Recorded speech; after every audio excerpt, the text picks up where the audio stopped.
Hello दोस्तों, मैं सुभय कुमार। दोस्तों, सुबह एजुकेशन क्लासेस के इस कार्यक्रम में आपका बहुत बहुत स्वागत है। दोस्तों, आज जो करंट अफेयर्स का जो सेशन है, बहुत ही महत्वपूर्ण सेशन हो। चाहे आप पीसीएस की तैयारी कर रहे हो, रेलवे, एसएससी, बैंकिंग, किसी प्रकार की कोई भी भारत के किसी भी एग्जाम की आप तैयारी कर रहे हैं, इसमें करंट अफेयर्स है जो बहुत ही इंपॉर्टेंट रोल अदा करता है। निश्चित रूप से मेरा थीम है दोस्तों, कोई करंट अफेयर्स छूटे नहीं, करंट अफेयर्स का महासंग्राम। चलिए दोस्तों, आगे बढ़ते हैं। वीडियो अच्छा लगता है तो जरूर है जो लोगों के बीच है जो जरूर शेयर करें। चलिए, पहला क्वेश्चन है दोस्तों कि चंडीगढ़ मेयर मामले में सुप्रीम कोर्ट ने किस अनुच्छेद का है जो प्रयोग किया है। कुछ दिन पहले देखे होंगे दोस्तों कि चंडीगढ़ का जो मामला था, बहुत ही विवादित मामला था। क्या मामला है उस पर बात करेंगे, सुप्रीम कोर्ट ने है जो क्या जजमेंट है जो इसमें दिया उस पर बात करेंगे, और चंडीगढ़ की जो वर्तमान स्थिति पे है जो थोड़ा चर्चा करेंगे। चलिए दोस्तों, चंडीगढ़ के बारे में थोड़ा हम बात करते हैं। जो चंडीगढ़ मेयर का मामला था दोस्तों, मेयर जो है दोस्तों संवैधानिक रूप से 74वें संविधान संशोधन में है जो आया था, ध्यान रखिएगा। यह है जो दोस्तों, इसकी जो विवाद था, इसमें एक आम आदमी पार्टी प्लस कांग्रेस और दूसरे तरफ बीजेपी थी। टोटल जो पार्षद की संख्या है दोस्तों, 35 पार्षद है वहां पर, और प्लस एक लोकसभा की है जो सीट है जो वहां पर है जो वोट करती है। टोटल 36 है जो वोट्स होते हैं दोस्तों। आम आदमी कांग्रेस के पास 20 वोट थी दोस्तों, बीजेपी के पास 16 थे। इनके जो प्रत्याशी थे कुलदीप सिंह थे, और इनके जो प्रत्याशी थे सोनकर थे। कौन थे? सोनकर, मनोज सोनकर। दोस्तों, वहां के प्रिजाइडिंग ऑफिसर ने है जो अपने पद का गलत दुरुपयोग करते हुए है जो बीजेपी को है जो जीत घोषित कर दिया, और इनके है जो 8 वोट को है जो इनवैलिड घोषित कर दिया। कहीं ना कहीं है जो अपने पद का दुरुपयोग किया दोस्तों। फिर है जो आम आदमी पार्टी और कांग्रेस जो इंडिया गठबंधन है, वो है जो हाई कोर्ट में गई। हाई कोर्ट से मामला सुप्रीम कोर्ट गया, और सुप्रीम कोर्ट ने बहुत तल्ख टिप्पणी की कि लोकतंत्र की ये हत्या है, मर्डर ऑफ डेमोक्रेसी है। हम है जो इस तरह की है जो बातें को नहीं देख सकते। उन्होंने है जो अपनी व्यथा है जो इस प्रकार से है जो व्यक्त की कि एक कर शब्दों में है जो लोगों को है जो इसके बीच है जो बताने का है जो प्रयास किया। निश्चित रूप से दोस्तों, संविधान का संरक्षक है जो न्यायपालिका को कहा जाता है, और इस समय अगर जब न्यायपालिका एक्टिव हो जाती है, तो निश्चित रूप से है जो लोकतंत्र की एक आधारशिला है उसको बचाने में है जो सफल रहती है। तो यही मामला है जो दोस्तों है जो पूरा हुआ था। अब है जो हम थ्री से बात करते हैं कि आर्टिकल 142 क्या कहता है दोस्तों। आर्टिकल 142 कहता है कि संविधान में अगर किसी भी कोई ऐसा अनुच्छेद वर्णित नहीं है जहां पर है जो किसी मामले को सुलझाया जा सके, तो न्यायालय है जो अपने विवेक के अनुसार है जो उस जजमेंट को देता है। चाहे राम मंदिर का मामला हो, बहुत सारे है जो जजमेंट है जो 142 के आधार से है जो दिए गए। एक है जो डिक्री है दोस्तों, एक है जो सुप्रीम कोर्ट का अपना पावर है, जहां पर 142 का है जो प्रयोग करता है, और है जो प्राकृतिक न्याय की है जो बात करता है। तो 142 का प्रयोग करके जो प्राकृतिक न्याय की है जो सुप्रीम कोर्ट ने बात की, और जो जज थे, जो 5 जजों की बेंच थी, उसमें है जो 5-0 से है जो इसमें फैसला किया। और इसके बाद है जो दोस्तों क्या हुआ कि चंद्रचूड़ साहब है जो इस बेंच की अध्यक्षता कर रहे थे। चंद्रचूड़, माननीय चंद्रचूड़ साहब इस बेंच की जो अध्यक्षता कर रहे थे, और अनुच्छेद 142 का है जो इन्होंने है जो प्रयोग करके है जो आम आदमी पार्टी के कुलदीप सिंह को है जो उन्होंने है जो विजेता है जो घोषित कर दिया। और पहली बार सुप्रीम कोर्ट में मेयर के चुनाव की काउंटिंग है जो सुप्रीम कोर्ट में हुई, और सुप्रीम कोर्ट ने माना कि जो अनिल मसीह जो प्रिजाइडिंग ऑफिसर थे, उन्होंने अपने पद का दुरुपयोग किया, और कहा कि आपके ऊपर आपराधिक मुकदमा चलना चाहिए, और आपराधिक मुकदमा चलाने का है जो आदेश दे दिया। तो यह है जो लोकतंत्र की एक आधारशिला को बचाने में कहीं ना कहीं सुप्रीम कोर्ट सफल रहा दोस्तों। आर्टिकल 143, राष्ट्रपति है जो परामर्श ले सकता है सुप्रीम कोर्ट से, आप जानते हैं, लेकिन मानने के लिए बाध्य नहीं है कोई कोई भी सार्वजनिक मामले में। 141 कहता है दोस्तों कि जो सुप्रीम कोर्ट का आदेश है, वो आदेश है जो कहाँ पर पूरे भारत के है जो न्यायालय में है जो लागू होगा, ध्यान रखिएगा। आर्टिकल 140 कहता है दोस्तों कि एक है जो सर्वोच्च न्यायालय की है जो एडिशनल है जो पावर है जो 140 में बात करता है। कुछ चंडीगढ़ की अगर हम बात करें दोस्तों, तो चंडीगढ़ की हम बात करते हैं।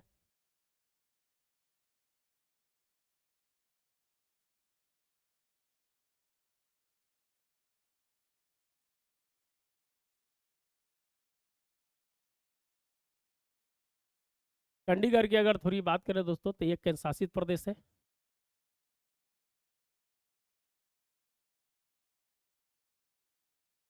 2 राज्यों की राजधानी है।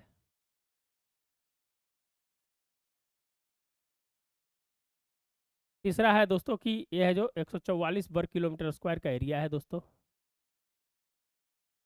चौथा अगर बात करें सबसे कम वन है दोस्तों चंडीगढ़ में है। इनके नाम माता चंडी के नाम पर रखा गया है दोस्तों।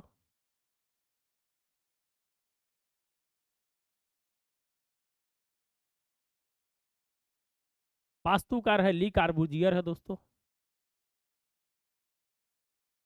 सबसे फर्स्ट प्लान सिटी है भारत का दोस्तों ये। फर्स्ट प्लान सिटी है। भारत का पहला साइबर सुरक्षा केंद्र है जो खुला है दोस्तों यहाँ पर।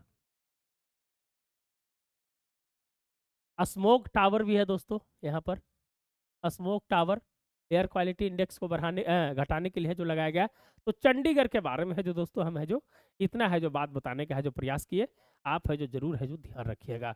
तो हम आगे बढ़ते हैं दोस्तों, बहुत ही इंपॉर्टेंट है। चलिए, युद्ध अभ्यास शांति प्रयास 2024 किस देश में हो रहा है? ध्यान रखिएगा, शांति प्रयास 2024 बहुत ही महत्वपूर्ण है ये क्वेश्चंस। शांति प्रयास 2024 दोस्तों ये इसलिए इंपॉर्टेंट है कि इसमें भारत और पाकिस्तान है जो दोनों शामिल हो रहे हैं। 19 देश है जो इसमें शामिल हो रहे हैं दोस्तों। और है कहाँ पर हो रहा है? नेपाल है। चारों देश है जो इसमें शामिल है, लेकिन ये हो रहा है जो नेपाल में हो रहा है। ये ध्यान रखिएगा, कहाँ पर हो रहा है? नेपाल में। चलिए, इसके बारे में है कुछ कुछ एडिशनल इन्फॉर्मेशन है, हिट एंड ट्रायल क्वेश्चन है, ध्यान रखिएगा। देखिए दोस्तों, एक शक्ति शांति प्रयास जो नेपाल में हो रहा है, भारत का झंडा है, यहाँ पर पाकिस्तान का झंडा है। इस अभ्यास का उद्घाटन काठमांडू के भद्रकाली में नेपाली सेना के मुख्यालय में आयोजित एक समारोह में प्रधानमंत्री पुष्प कमल दहल प्रचंड ने किया था। शांति प्रयास का प्राथमिक उद्देश्य क्या है? शांति का प्राथमिक उद्देश्य है कि शांति अभियानों में नेपाल की दक्षता को प्रदर्शित करना। ग्लोबल पीस ऑपरेशन इनिशिएटिव और 2000 में है जो दोस्तों है जो इसकी है जो शुरुआत है जो की गई थी। चलिए, बहुत इंपॉर्टेंट है, ध्यान रखिएगा, भारत पाकिस्तान दोनों शामिल है इसमें। आगे है दोस्तों कि किस भारतीय सांसद को हाल में फ्रांस का जो सर्वोच्च सम्मान है जो मिला है? हमने है जो कुछ दिन पहले फ्रांस के बारे में भी पढ़ाया था दोस्तों, बहुत ही महत्वपूर्ण है फ्रांस अभी हमारे लिए। फ्रांस के है जो राष्ट्रपति मैक्रो साहब है जो दोस्तों है जो भारत आए हुए थे, गणतंत्र दिवस के मुख्य अतिथि थे। मुख्य अतिथि थे। ये फ्रांस के छठे व्यक्ति हैं जो दोस्तों है जो मुख्य अतिथि पे आए हैं। और दूसरी बात है कि दोस्तों ये आए कहाँ पर? जयपुर में आए। कहाँ पर आए? जयपुर में आए। जयपुर से आने के बाद ये कहाँ गए? आमेर का किला घूमने गए। आमेर किला गए, जंतर मंतर गए, सवाई जय सिंह है जो बनाया था दोस्तों। उसके बाद इनकी अगुवानी जो जयपुर में किया एस जयशंकर साहब किए। एस जयशंकर और कलराज मिश्र जो वहाँ के है जो, और वहाँ के मोहन लाल शर्मा, ये है जो अगवानी की है दोस्तों। 2 दिन की है जो राजकीय यात्रा थी इनकी। 2 दिन की राजकीय यात्रा थी। जानते हैं छठे व्यक्ति हैं एक मार्सले है जो दोस्तों, फ्रांस का एक जगह है मार्सले, वहाँ पर है जो एक काउंसलर है जो भारत खोलने की बात किया है। और फ्रांस है जो कहाँ कहा है कि हैदराबाद में हम खोलेंगे। तो कुछ इस तरह की है जो बातें हुई। H-125 हेलीकॉप्टर का है जो सौदा है जो दोनों मिलकर किया है दोस्तों, बनाएगा H-25 हेलीकॉप्टर। राफेल है जो दोस्तों है जो फ्रांस से ही है जो मिला। आप जानते हैं 36 राफेल जो मिला है। बास्टिल डे पे प्रधानमंत्री मोदी भी गए थे। बास्टिल डे पे मोदी जी भी गए थे वहां पर। वहां का जो राष्ट्रीय दिवस होता है दोस्तों 2009 में कौन गए थे? मनमोहन सिंह भी गए थे। मनमोहन सिंह भी गए थे। तो निश्चित रूप से दोस्तों है जो फ्रांस से, तो भारतीय सांसद को फ्रांस का सर्वोच्च सम्मान मिला है। तो कौन है? शशि थरूर साहब को है जो इस बार है जो 2022 में इनको जो सर्वोच्च सम्मान मिला था, लेकिन अभी आए हुए वहाँ के सीनेट के अध्यक्ष हैं, उन्होंने है जो इसको प्रदान किया। रासीना डॉलेक में है जो बोल रहे थे। और उनके बाद है दोस्तों है जो शशि थरूर साहब को है जो इनका है जो फ्रांस का जो सर्वोच्च सम्मान है जो दिया गया। यह सर्वोच्च सम्मान बहुत लोगों को मिला। हाल फिलहाल में इसरो के जो पूर्व डायरेक्टर थी, महिला थी, ललिला थम्बुरी, उनको भी मिला था दोस्तों। फिर है जो टी चंद्रशेखरन साहब को भी मिला है। तो बहुत लोगों को है जो फ्रांस का सर्वोच्च सम्मान मिला है। उस कड़ी में है जो भारतीय सांसद है दोस्तों, थोड़ा अलग पर्सनालिटी है। तो हो सकता है कि क्वेश्चन है जो यहाँ से उठा दे, इसलिए मैं जिसको बताने का है जो प्रयास किया। चलिए, थोड़ा सा है जो इनके बारे में है जो देख लेते हैं। शशि थरूर साहब है दोस्तों, बहुत ही अलग पर्सनालिटी है इनकी। 2-3 बुक याद रखिएगा। भाई आई एम हिंदू, क्या नाम है? भाई आई एम हिंदू क्या है? पहला जो बुक है भाई आई एम हिंदू। दूसरा है दोस्तों the paradoxical prime minister. Paradoxical prime minister. तीसरा है and era of darkness, of era of darkness. दोस्तों ये है जो बहुत सारी इंपॉर्टेंट है जो इनकी है जो बुकें हैं, और है जो कुछ दिन पहले कांग्रेस की तरफ से राष्ट्रीय चुनाव लड़े थे, उन्हें हार हो गई थी, 10 कुछ वोट ही इनको मिले थे। मल्लिकार्जुन खड़गे साहब है जो भारतीय राष्ट्रीय कांग्रेस के अध्यक्ष है, उनके जो प्रतिद्वंदी के रूप में जो लड़े थे। दोस्तों प्रख्यात लेखक और राजनेता से वनस्पति थरूर को फ्रांस का सर्वोच्च नागरिक सम्मान दिया गया है। थरूर को एक समारोह में फ्रांसीसी सीनेट के अध्यक्ष जेरार्ड लॉर्चर, याद रखिएगा, ने फ्रांसीसी दूतावास से प्रतिष्ठित पुरस्कार सेवेलियर डे ला लीजन डी होनूर से जो सम्मानित है जो किया गया है, ये याद रखिएगा इसको, सेवेलियर डे डा लीजन डी होनूर। चलिए आगे बढ़ते हैं। आईएसओ का फुल फॉर्म क्या है दोस्तों? एक क्वेश्चन है जो बहुत इंपॉर्टेंट है, बार बार इस क्वेश्चन को इसलिए ले रहे हैं कि दिक्कत कहाँ होती है इस क्वेश्चन को, इसीलिए हम बताने का प्रयास करेंगे। ये है दोस्तों आईएसओ। देखिए ये क्वेश्चन क्या है, एक क्वेश्चन है आईएसओ। चलिए ठीक है, आईएसओ फुल फॉर्म में क्या होता है दोस्तों कि इंटरनेशनल स्टैंडर्ड ऑफ ऑर्गेनाइजेशन है, जो लोग है जो इसको जानते हैं। इंटरनेशनल, एस का मतलब है जो स्टैंडर्ड, स्टैंडर्ड और ऑर्गेनाइजेशन। ये है जो दोस्तों बीच में एस डाल देते हैं, लेकिन ये गलत है। इसका सही आंसर क्या होता है? International Organization of Standardization. ये है जो दोस्तों आईएसओ का है जो फुल फॉर्म होता है। ध्यान रखिएगा, एस नहीं, पहले ओ वाला आता है फिर एस वाला आता है, इसीलिए ध्यान रखिएगा इसको। एक क्वेश्चन है जो बहुत ही इंपॉर्टेंट है। 23 फरवरी को है दोस्तों 170 देश एक एनजीओ के रूप में काम करता है। क्या काम करता है? एनजीओ के रूप में काम करता है। और जितने भी आप है जो आईएसओ 9001 क्या है, आईएसओ 9001 9002 इस तरह के आप देखते होंगे कि एक शुद्धता प्रदान करने के लिए आप है जो किसी ब्रांड पे है जो आप है जो उसका नाम है जो देखते होंगे, तो वही है जो दोस्तों आईएसओ है जो देता है। 23 फरवरी 1974 को है जो इसकी स्थापना हुई थी, 170 देश इसमें शामिल है, और का जो फुल फॉर्म होता है इंटरनेशनल ऑर्गेनाइजेशन फॉर स्टैंडर्डाइजेशन। ध्यान रखिएगा इसको। चलिए आगे बढ़ते हैं। वर्ष 2024-25 के लिए गन्ने का समुचित मूल्य कितना हो गया है? एफआरपी प्राइस पूछ रहा है दोस्तों।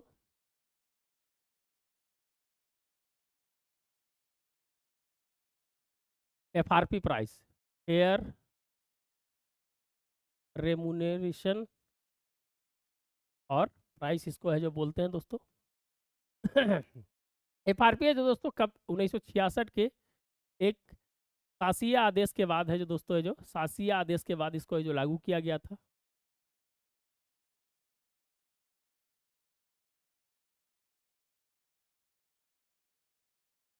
लागू किया गया था दोस्तों। अभी कितना है? 315 रुपया है जो 2023-24 में मिलता था, 24-25 के लिए 340 कर दिया। कितना रुपया बढ़ा है? 25 रुपया है जो बढ़ाया गया है, 340 रुपया है जो कर दिया है। कब के लिए?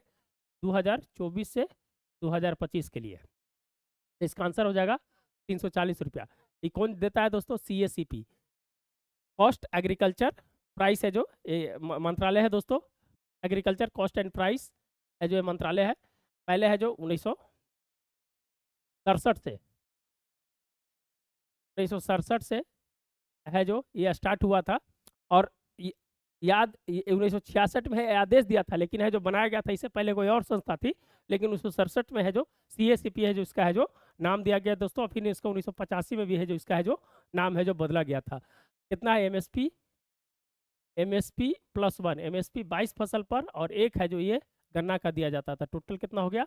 23 फसल पे है जो दोस्तों है जो हमें है जो न्यूनतम समर्थन मूल्य मिलता है, जिसमें एक है जो गन्ना पर मिलता है जिसको एफआरपी कहते हैं, और 22 जो मिलता है वो है जो एमएसपी कहते हैं, जिसमें 14 खरीफ है जो दोस्तों, 6 रबी है, 14-24 और प्लस जो आपका जो 3 है जो रेसे फसल जिसको बोलते हैं, जैसे खोपरा हो गया, नारियल हो गया, उस पर है जो उस पर है जो मिलता है 14-24 प्लस 3, टोटल हो गया आपका 23-22। और है जो टोटल ये जो एक है दोस्तों ये है जो गन्ना के लिए है जो आपको है जो मिलता है।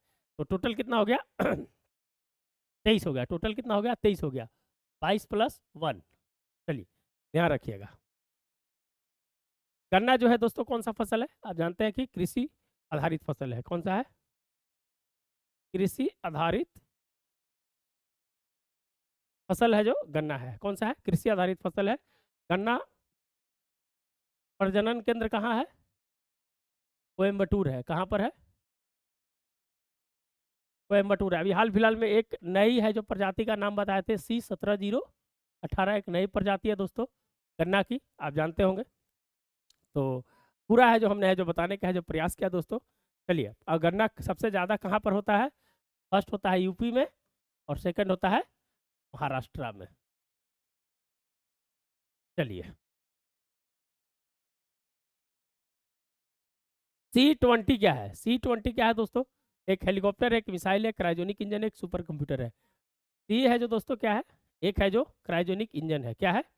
क्रायोजेनिक इंजन है। आप जानते हैं कि प्रथम स्वदेशी क्रायोजेनिक इंजन है।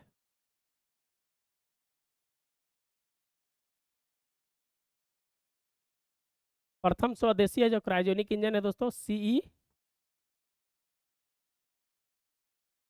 C20। क्रायोजेनिक इंजन बनाने वाला छठा देश है जो दोस्तों भारत बन गया है। भारत है जो छठा देश बना है। सबसे पहला उपयोग हम लोग 1990 में पीवी नरसिम्हा राव के समय में है जो स्टार्ट किए थे। पीवी नरसिम्हा राव के समय है जो दोस्तों है जो हमने है जो स्टार्ट किए थे। इनको अभी हाल फिलहाल में भारत रत्न में मिला है दोस्तों।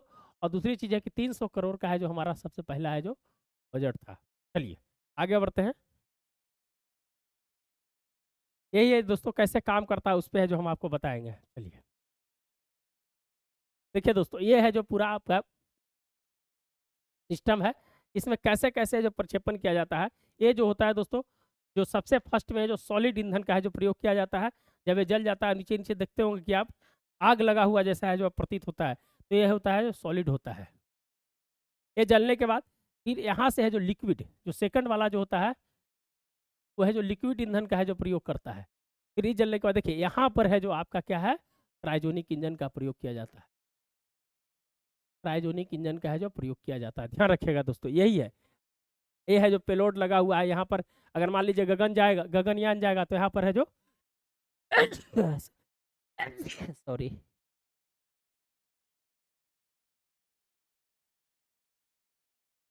एक मिनट। यहाँ पर जैसे मान लीजिए गगनयान जाएगा दोस्तों, तो यहीं पर है जो मनुष्य को है जो रखा जाएगा और अंतरिक्ष में जो भेजा जाएगा, कितना 400 किलोमीटर के ऊपर है जो ले जाया जाएगा लोअर अर्थ ऑर्बिट में। लोअर ऑर्बिट में लिया जाएगा, फिर वहाँ से है जो गगनयान वापस है जो जमीन पर है जो लाया जाएगा। तो यहाँ पर है जो लगाया जाता है दोस्तों पिलॉट्स, ध्यान रखिएगा। ये है जो इंजन है, कौन सा है? क्रायोजेनिक इंजन है। इसमें है जो कौन सा? हाइड्रोजन और ऑक्सीजन है जो यूज किया जाता है। कौन सा यूज किया जाता है दोस्तों? Liquid hydrogen and liquid oxygen. बहुत कम ताप पर है, -183 से नीचे भी है जो दोस्तों है जो इसको रखा जाता है, ताकि है जो ट्रस्ट को वो है जो ऑक्सीडाइज करने में है जो कहीं ना कहीं है जो सफलता प्राप्त हो। तो यह है जो पूरा है जो इंजन है जो इस प्रकार का है जो प्रयोग किया जाता है। कहाँ पर यूज किया जाता है जो हमने बताने का है जो प्रयास किया दोस्तों। चलिए,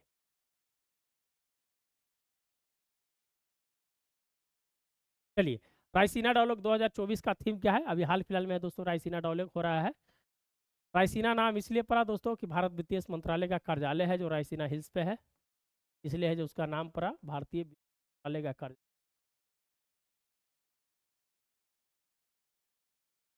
कार्यालय कहाँ पर है? रायसीना पहाड़ी पे है, इसीलिए नाम है जो रायसीना पड़ा है। और 2024 का थीम है दोस्तों, ये क्या है? एक कुंभ है दोस्तों, राजनीतिक कुंभ जिसको बोला जाता है। कैसे है जो एक दूसरे को राजनीतिक में है जो साधा जाए, वो है जो दोस्तों है जो इस पे है जो बात किया जाता है। तो निश्चित रूप से है, ये है जो 9वां है, 115 देश जो भाग ले रहे हैं। इसका जो थीम है दोस्तों, चतुरंग, कन्फ्लिक्ट, कॉन्टेस्ट, कॉपरेशन और क्रिएट। ये है जो दोस्तों है जो इसका थीम है। बहुत ही इंपॉर्टेंट है दोस्तों। ये सांग्रीला डायलॉग, कहाँ सा? सांग्रीला डायलॉग कहाँ पर होता है? सिंगापुर में होता है सांग्रीला डायलॉग। उसके आधार पर है जो दोस्तों भारत में रायसीना डायलॉग का है जो रायसीना डायलॉग है जो चालू किया गया। चलिए, ध्यान रखें। चलिए, आगे बढ़ते हैं। देखिए, यही सांग्रीला रायसीना डायलॉग है, 9वां संस्करण है, 21 से 23 फरवरी, 115 देश भाग ले रहे हैं। चतुरंग, संघर्ष, प्रतियोगिता, सहयोग, निर्माण है जो इसका थीम है। भारत के विदेश मंत्रालय का मुख्यालय रायसीना पहाड़ी साउथ ब्लॉक में नई दिल्ली में स्थित है। इसी के नाम पर इसे रायसीना डायलॉग के रूप में जाना जाता है। यह भू राजनीतिक, भू आर्थिक मुद्दों पर चर्चा करने हेतु एक वार्षिक सम्मेलन है, जिसका आयोजन भारत के विदेश मंत्रालय और ORF ऑब्जर्वर रिसर्च फाउंडेशन, याद रखिएगा, संयुक्त रूप से करता है। और यूनान के प्रधानमंत्री ये है जो मिस्तोकिस मुख्य अतिथि के रूप में है जो शामिल हुए। आप कुछ दिन पहले G20 में देखे होंगे, भारत मध्य पूर्व यूरोप एक बना था दोस्तों। अगर हम थोड़ी सी चर्चा करें कि अगर ये भारत है, अगर ये भारत है, यहाँ के मुंबई, यहाँ से कहाँ पर यूएई आएगा, यूएई से दोस्तों है जो कहाँ पर आएगा, हाइफा इजराइल का पोर्ट है, ये जो रेल मार्ग से रहेगा। और उसके बाद है जो यूरोप के प्रियसन एक बंदरगाह है दोस्तों, जहाँ पर है जो मिस्र मिस्र बोल रहे हैं, ग्रीस, कौन सा है, प्रियसन बंदरगाह है दोस्तों ग्रीस का, वहाँ पर है जो यूरोप के प्रवेश द्वार में है जो प्रवेश द्वार के रूप में जाना जाएगा। ये है जो दोस्तों अभी जो स्वेज नहर का जो आप जानते हैं उसका है जो वैकल्पिक रूप है। अगर ये बन जाता है तो भारत की एक बहुत बड़ी शक्ति है जो यूरोप तक है जो पहुंचेगी, अपना व्यापार करेगी।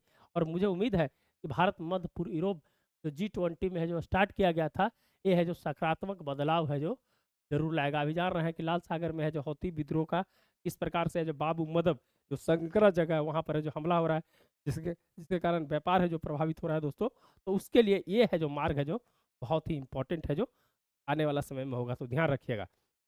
चलिए आगे बढ़ते हैं। प्रागा डफल्स ज्वालामुखी हाल में कहाँ उद्गार हुआ, तो आइसलैंड में उद्गार हुआ है दोस्तों। कहाँ पर, आइसलैंड में। चलिए इसको देख लेते हैं। आइसलैंड में फिर फटा दुर्लभ ज्वालामुखी, 6000 साल में सिर्फ दूसरा धमाका हुआ है, इसलिए इंपॉर्टेंट था, इसलिए जो हम आपको बताने का है जो प्रयास किए। चलिए, कृत्रिम मेधा पे पहला अधिनियम विश्व में किसने है जो पारित किया है। चलिए थोड़ा सा हमें जो कृत्रिम मेधा आर्टिफिशियल इंटेलिजेंस पे है जो बात करते हैं। देखिए दोस्तों, आर्टिफिशियल इंटेलिजेंस पे अगर हम बात करते हैं तो जो पहला औद्योगिक था, फर्स्ट जो इंडस्ट्रियल रिवोल्यूशन था, आईआर था, उसमें क्या था, कोयला, कोयला भाप वाला इंजन की है जो बात की गई थी। सेकंड, अगर हम इंडस्ट्रियल रिवोल्यूशंस की अगर बात करें दोस्तों, तो उसमें है जो खनिज और विद्युत की बात की गई। तीसरा, अगर रिवोल्यूशंस की अगर बात करें दोस्तों, तो ट्रांजिस्टर और कंप्यूटर की बात की गई। ट्रांजिस्टर, कंप्यूटर है यहाँ पर आ गया था। चौथा, अगर हम बात करें दोस्तों, फोर्थ एआई, इंडस्ट्रियल रेवोल्यूशंस की अगर बात करें तो एआई, रोबोटिक्स, आईओटी है जो इसकी है जो चर्चा है जो की जाती है। दोस्तों अभी जो वर्तमान में है जो एआई है दोस्तों, एआई का जनक इनको कहा जाता है, जॉन मैकार्थी को कहा जाता है। जॉन मैकार्थी को 1970 के दशक में है जो दोस्तों से पहले है जो लाया था। एआई कितना इंपॉर्टेंट हो गया आज के समय में कि किसी भी प्रकार की अगर अगर आपको बात स्वास्थ्य, शिक्षा, कृषि, किसी भी क्षेत्र में अगर किया जाए तो एआई का एक बहुत ही महत्वपूर्ण रोल है। तो दोस्तों इसीलिए जो पहला अधिनियम है जो यूरोपीय यूनियन ने बनाया है। और धीरे धीरे है दोस्तों ये क्या हो रहा है, चैट जीपीटी आप है जो नाम सुन रहे हैं, pre trend, generative pre trend इसको बोलते हैं, धीरे धीरे है जो ये बढ़ते जा रहा है दोस्तों। और किस प्रकार से लोगों को एक खतरा भी है जो आने वाला समय में बढ़ते जा रहा है। डिजिटल अगर आप एक्टिव नहीं रहिएगा तो आपकी नौकरी चली जाएगी। सरकार के ऊपर है जो दबाव है जो धीरे धीरे बढ़ता चला जाएगा। तो निश्चित रूप से हम कह सकते हैं कि एआई एक सकारात्मक होगा कि नकारात्मक होगा, आने वाला समय में है जो इसका आकलन है जो किया जा सकता है दोस्तों। तो कुछ दिन पहले हमारा एक सम्मेलन भी हुआ था, GPAI, global partnership of artificial intelligence. 30 देश है जो इसमें शामिल है दोस्तों। नई दिल्ली में है जो इसका है जो आयोजन है जो किया गया था। और भारत भी है जो एआई के लेकर है जो G20 में है जो बहुत सारी है जो बातें की, किस प्रकार है जो इसको इससे निपटा जाए, इसके सकारात्मक क्या परिणाम होंगे, इस पे है जो उन्होंने है जो चर्चा की है। अभी है जो चैट जीपीटी के बारे में अगर हम बात करें दोस्तों, तो ये किसका है, ओपन आई ने है जो बनाया है। ओपन आई, सैम अल्टमैन है जो इसके है जो पिता कहे जाते हैं चैट जीपीटी के, सैल्ट अल्टमैन, उन्होंने इस्तीफा दे दिया। और इसी के जगह गूगल का भी एक है जो दोस्तों एआई आया है, गूगल का एआई, उसको नाम है जैमिनी। जैमिनी ध्यान रखिएगा, गूगल एआई का जैमिनी। भारत का भी है जो आ रहा है, भारत है जो रिलायंस के साथ मिलकर है जो रिलायंस के साथ भारत एआई है जो बना रहा है। क्या है, भारत एआई है जो बना रहा है। तो यही है जो इम्पोर्टेंट है, तो ध्यान रखिएगा। तो कौन सा, यूरोपीय यूनियन में कितने देश हैं, 27 देश है। यूरोजोन कब से चालू हुआ, 1999 से। कब से, 1999 से। कितना देश है अभी, 20 देश है। अंतिम देश कौन है, क्रोएशिया है। चलिए स्पेस 2030 पहल है जो किसके द्वारा है जो चालू किया गया दोस्तों? स्पेक्स। आप जानते हैं स्पेक्स किसको होता है? जो आंख में चश्मा लगाता है। दृष्टिहीन के बारे में है जो जो दृष्टिहीन है उनके लिए डब्ल्यूएचओ एक योजना चलाई थी जिसका नाम था स्पेस 2030। है जो किससे रिलेटेड दोस्तों? डब्ल्यूएचओ से। किससे है? डब्ल्यूएचओ से 1948 में है जो इसका है जो स्थापना हुआ था। 7 अप्रैल से जो काम करना हुआ था, इसीलिए विश्व स्वास्थ्य दिवस है जो मनाया जाता है। विश्व स्वास्थ्य दिवस मनाया जाता है, ध्यान रखिएगा। तो डब्ल्यूएचओ है दोस्तों। भारत में चेचक 1977 में है जो खत्म हो गया था दोस्तों। 60 के दशक में है जो यहाँ पर उन्मूलन चालू हुआ। 1976-77 में खत्म हो गया था। पोलियो की अगर बात करें दोस्तों कि बाहर कब आया? 2014 से है जो पोलियो भी है जो दोस्तों है जो बाहर आ गया। तो बहुत इंपॉर्टेंट है, डब्ल्यूएचओ के बारे में बहुत बड़ी चर्चा है दोस्तों जब हम करेंगे। लेकिन एमसीक्यू है, बहुत ज़्यादा टाइम हो जाता है, इसीलिए कुछ छोटा है जो चलने का है जो प्रयास करते, नहीं तो बहुत इसके अंदर डेटा है। चलिए दोस्तों,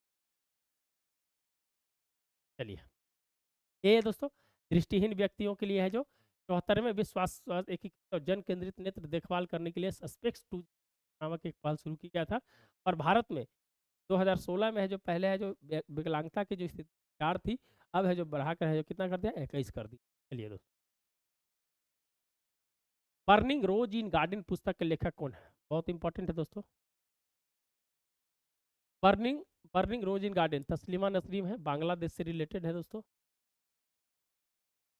बांग्लादेश से थोड़ा विवादित रहे हैं। बांग्लादेश के अगर प्रधानमंत्री की बात करें, शेख हसीना वाजिद, पूरा नाम याद रखिएगा दोस्तों, वाजिद। ये है जो दोस्तों अभी हाल ही फिलहाल में चुनाव हुआ था, वहाँ 40% है जो वोटिंग हुई थी। गोपालगंज गोपालगंज 3 सीट से इन्होंने चुनाव लड़ा था। इनके प्रतिद्वंदी को 497 वोट सिर्फ आए थे। लोकतंत्र को आप देख सकते हैं कि विपक्षी को 497 वोट आए थे। बहुत सारी पार्टियां, जो खालदा जिया की पार्टी थी, बहुत सारे पार्टी है जो यहाँ पर है जो क्या कर दी थी? चुनाव का बहिष्कार कर दी थी दोस्तों। 300 सीट से 360 सीट है, 60 सीटें अल्पसंख्यक महिलाओं के लिए है जो वहाँ पर है जो आरक्षित किया गया है। तो शेख हसीना वाजिद है जो वहाँ की पाँचवीं पाँचवीं बार सीएम पीएम बनी है दोस्तों। और लगातार है जो चौथी बार है जो बनी है, लगातार चौथी बार है जो बनी है। ध्यान रखिएगा, 1996 में सबसे पहली बार है जो पीएम बनी थी। और शेख मुजीबुर रहमान की सबसे छोटी बेटी है जो शेख हसीना जावेद है। ध्यान रखिएगा, पाकिस्तान का है जो पिता है जो शेख मुजीबुर रहमान को है जो कहा जाता है दोस्तों। और है जो इनका जो जो पार्टी है दोस्तों, अवामी लीग है। कौन सा है? अवामी लीग है जो इनकी है जो पार्टी है। चलिए, बांग्लादेश के राष्ट्रपति का नाम है जो आप शहाबुद्दीन साहब हैं, ध्यान रखिएगा। शहाबुद्दीन साहब है जो वहाँ के राष्ट्रपति हैं। तो बर्निंग रोज इन गार्डन किनकी लिखी हुई है? तस्लीमा नसरीन साहब, महिला की लिखी हुई है, उनके है जो देख लीजिए, यही है दोस्तों, Taslima Nasrin, burning rose in garden. भारतीय महिला मुक्केबाज जिसने हाल में है जो संन्यास लिया है, तो किसने है जो संन्यास लिया है दोस्तों? तो एमसी मेरी कॉम। किसने लिया है? एमसी मेरी कॉम। नियम है दोस्तों, इंटरनेशनल जो मुक्केबाज का एसोसिएशन है वो कहता है कि अगर कोई भी टूर्नामेंट में अगर आप 40 वर्ष के ऊपर के हो जाते हैं तो आप किसी भी अंतर्राष्ट्रीय टूर्नामेंट में भाग नहीं ले सकते हैं। अभी उनकी उम्र 41 वर्ष है दोस्तों, इसलिए जो उन्होंने संन्यास लेने का है जो फैसला कर लिया है। ये राज्यसभा के सांसद थी भी दोस्तों। ये है जो राजीव गांधी खेल रत्न भी मिला है। 8 बार के 20 मुक्केबाजी प्रतियोगिता के विजेता हैं। 2012 में ग्रीष्मकालीन ओलंपिक में कांस्य पदक जीता था। 2010 एशियाई खेलों में कांस्य तथा 2014 एशियाई खेलों में स्वर्ण पदक जीता। राजीव गांधी खेल रत्न है जो पुरस्कार है मिला। 10 में भी एशियाई जीता और 14 में भी एशियाई है। 14 में है जो गोल्ड जीता था, 2012 में ओलंपिक में कांस्य जीता और 8 बार मुक्केबाजी प्रतियोगिता में है जो उन्होंने जो विजेता रहा। पूरा नाम मेंगते चेंगनई मेरी कॉम, उपनाम है दोस्तों प्रतापी मेरी, और राष्ट्रीयता है जो भारतीय है। जानते हैं 1982 में जन्म हुआ था। राज्यसभा के सांसद भी रहे हैं, मैं जो बता दिया आपको। यह मेरी कॉम साहब है। का जन्म कहाँ हुआ था? का जन्म चूरा चांदपुर जिला है, चूरा चांदपुर जिला। तो कुछ दिन पहले मणिपुर के बारे में आप जानते होंगे दोस्तों कि मणिपुर में क्या हुआ था। वहाँ पर मैतेई और कुकई बारे जो जनजाति है उसके बीच में आपसी टकराव हुए थे। उसके रीजंस बताते हैं। प्रॉब्लम क्या हुआ था कि वहाँ पर 2 जातियाँ रहती है, मैतेई की और नागा। ये है जो दोस्तों जो जो मणिपुर का जो बीच का इलाका है, जहाँ पर पहाड़ी को छोड़कर जो है जो लैंड एरिया है, मैदानी क्षेत्र का एरिया है, वहाँ पर है जो ये निवास करती है। और कुकी नागा है जो दोस्तों पहाड़ी एरिया पर है जो निवास करता है दोस्तों। निश्चित रूप से जो क्या हुआ था कि मैतेई लोगों को वहाँ के हाई कोर्ट ने है जो एसटी का दर्जा देने के बाद नागा कुकी ने है जो कहा कि अगर इनको एसटी का दर्जा मिल जाएगा तो हमारी अधिकार कहीं ना कहीं हनन होगा। इसके लेकर है जो इन्होंने विद्रोह किया और वहाँ पर है जो बहुत बड़ी हिंसा हुई दोस्तों, मारे गए। अब तक है जो स्थिति है जो कंट्रोल में नहीं है। तो निश्चित रूप से है जो ये है जो है पूरा मणिपुर एक अच्छा शहर, एक अच्छा देश, एक अच्छा राज्य भारत का दोस्तों है जो कहीं ना कहीं जल रहा है। और निश्चित रूप से मैतेई वहाँ की सबसे समृद्ध है जो जनजाति के रूप में है जो कहा जाता है। वो हिंदू को मानते हैं दोस्तों, ये है जो बौद्ध और ईसाई को मानते हैं। मैतेई के बारे में कहा जाता है दोस्तों कि सबसे संपन्न है। 12 अभी तक है जो मुख्यमंत्री है उसमें 10 है जो मैतेई से हुए हैं, 2 है जो नागा कुकी से हुए हैं। तो किस प्रकार से है जो कहीं ना कहीं जो कहा जा सकता है कि वहाँ की समृद्ध होते हुए भी वहाँ के लोगों ने है जो एसटी की मांग की और वहाँ के सुप्रीम कोर्ट ने वहाँ के हाई कोर्ट ने है जो उसको है जो जो दे दिया, जिसके कारण है जो स्थिति और गंभीर हो गई। सुप्रीम कोर्ट ने है जो कल 2 दिन पहले है दोस्तों इस जजमेंट को है जो खारिज कर दिया है कि किसी भी अनुसूचित जनजाति को जाति को शामिल करने का अधिकार है जो वहाँ के राज्य सरकार के माध्यम से है जो राष्ट्रपति कर सकते हैं, ना कि है जो सुप्रीम कोर्ट और हाई कोर्ट है जो कर सकता है। ये पूरे वर्डिक्ट को ही उस लाइनों को हटा दिया, इसके कारण है जो दोस्तों है जो अभी स्थिति है जो देखते हैं कि क्या होती है। तो थोड़ा सा अगर हम बात करें दोस्तों के ऊपर कि मैरी कॉम है जो संन्यास ले लिए हैं, राजीव गांधी खेल रत्न पुरस्कार है जो मिला है इनको विजेंदर कुमार और सुशील कुमार के साथ है जो भारत रत्न राजीव गांधी खेल रत्न मिला था। 2021 में है जो दोस्तों का नाम है जो मेजर ध्यानचंद है जो कर दिया था, क्या कर दिया था, मेजर है जो ध्यानचंद कर दिया था। 25 लाख रुपया है जो इसमें मिलता है, कितना, 25 लाख रुपया मिलता है दोस्तों। अभी है जो 2 लोगों को है जो अभी मिला है जो बैडमिंटन खेलते हैं, आप उसका नाम है जरूर बताइए। इतना डेप्थ में पढ़ने का मेन मकसद यही होता है दोस्तों कि आपको किसी भी क्वेश्चन का है जो छूटे नहीं। चलिए 31 मिनट हो गया। चलिए बोइंग सुकन्या कार्यक्रम का संबंध किससे है, लड़कियों और महिलाओं को विज्ञान प्रौद्योगिकी इंजीनियरिंग एवं गणित में है जो बढ़ावा देना, क्या करना, तो है जो बढ़ावा देना, लड़कियों और महिलाओं को विज्ञान और प्रौद्योगिकी इंजीनियरिंग में बढ़ावा देना। चलिए ये है दोस्तों बोइंग सुकन्या योजना, यह है जो कर्नाटक से शुरू किया गया है दोस्तों। यह है जो सिद्धरामैया साहब है, ये प्रधानमंत्री मोदी जी हैं। बोइंग सुकन्या प्रोग्राम है। बेंगलोर में बोइंग के सेंटर के अलावा कंपनी के सुकन्या कार्यक्रम की शुरुआत की गई। इसके तहत देश की बेटियों को एविएशन इंडस्ट्री के लिए तैयार है जो किया जाएगा। इसके तहत साइंस, टेक्नोलॉजी, इंजीनियरिंग और मैथ जैसी फील्ड्स में कौशल विकास को प्रशिक्षण मिलेगा, साथ ही एविएशन सेक्टर में नौकरियों के लिए प्रशिक्षण भी मिलेगा। तो कौन सा एविएशन सेक्टर में, चलिए डिप्लॉयमेंट लिंक प्रोत्साहन का संबंध किससे है दोस्तों, तो आप जानते हैं सेमीकंडक्टर से है। आईसी की जो बात करते हैं दोस्तों इसमें है जो सिलिकॉन का है जो प्रयोग किया जाता है, अर्धचालक है। आप जानते हैं दोस्तों कि भारत में जो आईसी है जो हम लोग क्या करते हैं, आयात करते हैं। 0.7% भी है जो हमारा है जो दोस्तों यहाँ पर निर्यात नहीं होता है। लेकिन अब है जो दोस्तों है जो डिप्लॉयमेंट लिंक प्रोत्साहन के माध्यम से हम सेमीकंडक्टर को गुजरात में एक सेमीकॉन फेस्ट हुआ था, सेमीकॉन क्या नाम था, सेमीकॉन सेमीकॉन इंडिया हुआ था दोस्तों। उसमें है जो फॉक्सवैगन अमेरिका की कंपनी, ताइवान की कंपनी, बहुत सारी कंपनी है जो आई थी। और गुजरात के सानंद सानंद शहर में दोस्तों है जो आपका है जो आईसी कंपनी है जो लगाने की है जो बात की है जो की जा रही है। और हम हो सकता है कि अगले आने वाला समय में हमें इस पे है जो आत्मनिर्भर बने। और हम है जो अपना आत्मनिर्भर अगर बनते हैं तो हमारी जो इलेक्ट्रॉनिक क्षेत्र है, जिसमें जो गाड़ी के क्षेत्र है, मोटर ऑटोमोबाइल्स, मोबाइल, कंप्यूटर, जितने भी क्षेत्र है उसमें है जो उसका प्रयोग है जो आत्मनिर्भरता के साथ स्वदेशी भी है जो होगा। और मुझे लग रहा है कि ये बहुत ही सफल योजना है जो मानी जा सकती है दोस्तों। चलिए विश्व की पहले मेलानिस्टिक टाइगर सफारी कहाँ खोला गया है, मेलानिस्टिक टाइगर सफारी दोस्तों कहाँ खोला गया है, तो उड़ीसा के सिंपलीपाल में खोला गया है। क्या होता है इस पर जो थोड़ी सी हम चर्चा करेंगे। देखिए दोस्तों यही है जो मेलानिस्टिक बाघ है, जिस क्या होता है कि ये बाघ की ही प्रजाति है, लेकिन क्या होता है इसमें है जो मेलानिज्म नामक है जो एक अनुवांशिक स्थिति है जो पैदा हो जाती है, जिसके कारण इसके शरीर पर जो काला काला धारी टाइप का बन जाता है। कोई है जो अलग प्रजाति नहीं है, देखिए ये है जो काला बन जाता है और ये है जो इसको है जो मेलानिस्टिक है जो बाघ कहा जाता है। बाघ परियोजना 1973 में हुआ था दोस्तों। अभी भारत में कितने बाघ हैं, 3167 है। सबसे ज़्यादा कहाँ है, एमपी में है। अगर टाइगर रिजर्व की अगर बात करें दोस्तों तो कहाँ पर है, यह है जो आपका उत्तराखंड का जिम कार्बेट में है जो सबसे ज़्यादा है। कितने बाघ अभ्यारण्य है, 54 बाघ अभ्यारण्य है। आगे अगर बात करें दोस्तों तो एनटीसी है, नेशनल टाइगर कंजर्वेशन जो है 2005 में जो इसकी स्थापना किया गया था। मैब 1971 यूनेस्को द्वारा।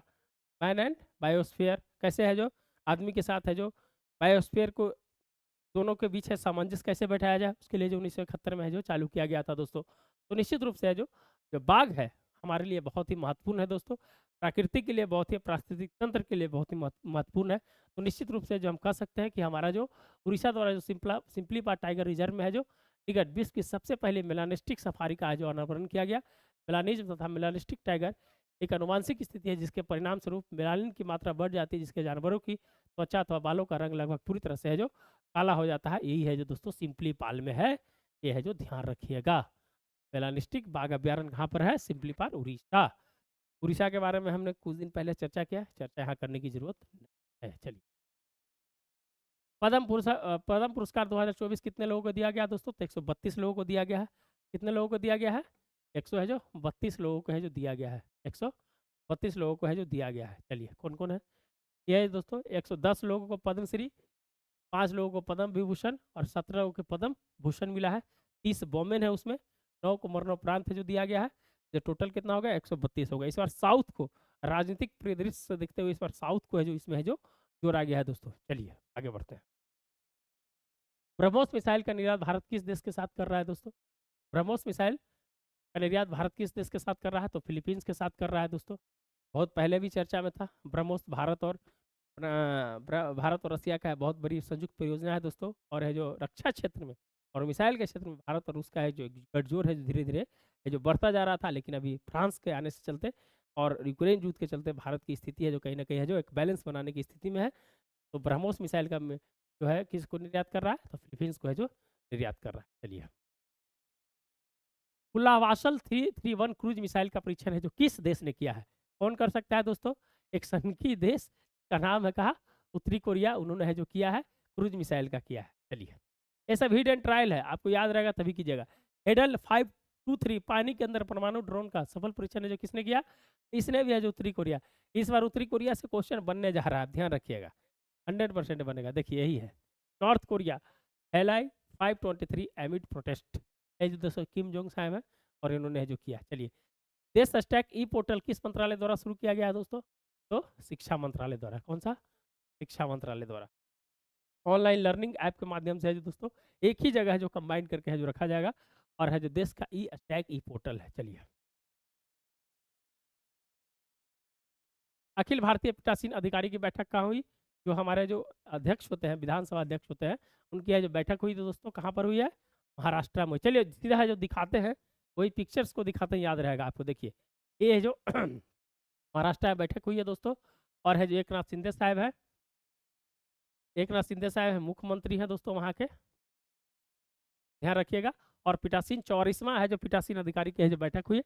इसमें एक चीज बोला गया कि दल बदल अधिनियम है के लिए वहाँ के विधानसभा अध्यक्ष राहुल नार्वेकर, उनकी अध्यक्षता में है जो शायद एक समिति का गठन किया गया, उसमें क्या सुधार है जो किए जा सकते हैं।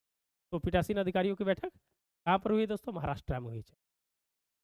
आइकॉन ऑफ द सी क्या है? विश्व का सबसे बड़ा जहाज है, समुद्र पक्षी है, समुद्री सेवल है, समुद्री फिश है। तो ये क्या है दोस्तों? विश्व का सबसे बड़ा है जो जहाज है। क्या है? सबसे बड़ा जो जहाज है। चलिए, यही आइकन ऑफ द सी है, ध्यान रखिएगा। अयोध्या में राम मंदिर की मूर्ति की ऊंचाई कितनी है? तो 51 इंच है। कितना है दोस्तों? 51 इंच है। चलिए दिखाते हैं, यही है योगी राज साहब हैं, इन्होंने है जो मूर्ति बनाए है इसको, और है जो 51 इंच की मूर्ति है दोस्तों। और इनका नाम है जो योगी राज अरुण है, अरुण योगी राज कह सकते हैं।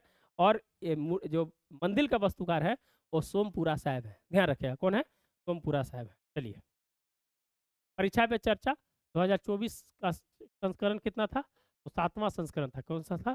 7वां संस्करण था दोस्तों। चलिए आगे है परीक्षा पे चर्चा। ट्रांसपेरेंसी इंटरनेशनल रिपोर्ट्स में भारत का स्थान कितना है दोस्तों? तो अभी कितना हो गया? 93 हो गया स्थान। कितना? पहले 85 था, अभी 93 हो गया। चलिए क्या क्या है देख लीजिए। पहला पर डेनमार्क है, दूसरा पर फिनलैंड है, तीसरा पर न्यूजीलैंड है और इंडिया का 93 स्कोर 93 रैंक है, 39 स्कोर है दोस्तों। चाइना का 76 है, 26 है, 42 स्कोर है। और पाकिस्तान का है दोस्तों 133 जो है जो कितना स्कोर है ये देख लीजिए चलिए, तो हम उम्मीद करते हैं दोस्तों कि आपका ये सेशन अच्छा लगा होगा। कुछ मिस्टेक हो गए होंगे तो ज़रूर है जो आप है जो उसको ध्यान रखिएगा, उसको करेक्ट कर लीजिएगा। और अच्छा लगता है तो लोगों के बीच में ज़रूर है जो सब्सक्राइब कीजिएगा। मिलते हैं नए वीडियो के साथ। धन्यवाद दोस्तों, ज़रूर है जो लाइक एंड सब्सक्राइब है जो ज़रूर है जो कीजिएगा। Like and subscribe.